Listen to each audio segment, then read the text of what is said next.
Class 5-এ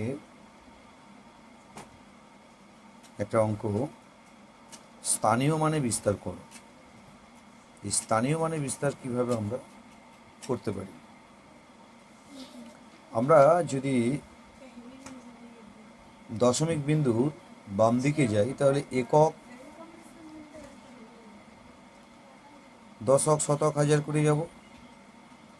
আর দশমিক বিন্দুর ডান দিকে যদি যাই তাহলে একাংশ, দশাংশ আর সহস্রাংশ, এইভাবে আমরা ভেঙে নিতে পারি। তার মানে দশমিকের পরে যদি এক ঘর যায় তাহলে 10 হবে, 2 ঘর গেলে 100 হবে, আর 3 ঘর গেলে 1000 হবে। এসব আমরা এটাকে ভেঙে দেখাই। তো আমরা এটাকে স্থানীয় মানে বিস্তার করেছি 400, যেহেতু একক, দশক, শতক ছিল।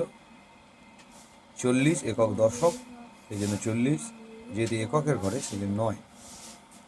আর এখানে দশমিকের পরে এক ঘর ছিল সেই জন্য 10, 2 ঘর ছিল আর 3 ঘর ছিল 1000। ওকে।